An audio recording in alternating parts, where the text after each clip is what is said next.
رسول کریم صلی اللہ علیہ وآلہ وسلم ہمارا دل، ہماری جان، ہمارے ماں باپ آپ صلی اللہ علیہ وآلہ وسلم کے نقش پا پہ قربان، آپ صلی اللہ علیہ وآلہ وسلم کے مبارک جوتوں پہ قربان، ان کے جوتوں سے لگنے والی خاک پہ قربان،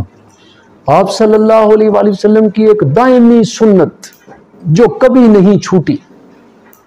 جو کبھی نہیں چھوٹی، جس کو نہ اپنانے کی وجہ سے امت مسلمہ دنیا میں ذلیل و خوار ہے، وہ ایک سنت جس سے انفارچونیٹلی دور حاضر میں مدارس بھی محروم ہیں، علماء بھی محروم ہیں، طلباء بھی محروم ہیں، اور ہم جیسے عامی تو پھر وہ بیچارے ہیں ہی پیچھے سب سے، تو جس سے انسان کا اس سے بڑا کوئی نقصان اور خسارہ نہیں ہے۔ تاریخ انسانی میں کسی بھی زمانے میں کسی بھی دور میں انسان کا اس سے بڑا کوئی خسارہ نہیں ہے، کوئی نقصان نہیں ہے کہ وہ اس سنت عظیمہ سے، دائمی سنت رسول صلی اللہ علیہ وآلہ وسلم سے محروم ہو جائے۔ کون سی سنت عظیمہ؟ ہر وقت اللہ تعالیٰ کے ساتھ کنیکٹ کرنا، ہر وقت ان ہستی پاک سے، اپنے لارڈ سے، اپنے بادشاہ سے، اپنے مالک سے جڑے رہنا اور کہنا یس مائی لارڈ، جی میرے بادشاہ ہم حاضر ہیں، لبیک اللہم لبیک، ہم حاضر ہیں، ہمیں فرمائیے ہم نے کیا کرنا ہے۔ کیا یہ رسول کریم صلی اللہ علیہ وآلہ وسلم کی دائمی سنت نہیں ہے؟ ہر دور میں، سفر میں، حضر میں، جنگ میں، صلح میں، مشکل میں، آسانی میں، خوشی میں، غم میں، شادی بیاہ میں، جنازے میں، کیا ہر جگہ یہ سنت رسول صلی اللہ علیہ وآلہ وسلم دائمی نہیں ہے کہ بس ایک ہی ہستی کے چکر میں لگے رہنا، ایک ہی ہستی میں گم رہنا؟ اکثر بیٹھے رہتے آپ صلی اللہ علیہ وآلہ وسلم، خاموش رہتے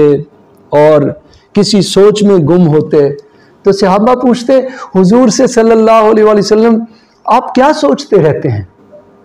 تو رسول کریم صلی اللہ علیہ وآلہ وسلم کے سارے جواب ایک ہی ہستی پاک کی طرف جاتے، انہی کے بارے میں سوچتے رہتے۔ ہر جواب جب آپ تلاش کریں حدیث مبارکہ کی کتب سے، جتنی مستند احادیث سے مبارکہ نکالیں گے ان سب کا خلاصہ میں بتا رہا ہوں کہ جتنے بھی جواب ہیں وہ ایسے ہی جواب ہوتے کہ مثال کے طور پہ اللہ تعالیٰ کے بارے میں سوچتا رہتا ہوں، مثال کے طور پہ آخرت میں اللہ تعالیٰ کے ساتھ، ظاہر آخرت کیا ہے؟ اللہ تعالیٰ کے حضور میں ہونا، اللہ تعالیٰ کے حضور میں۔ یہاں ذرا تھوڑے سے غیاب میں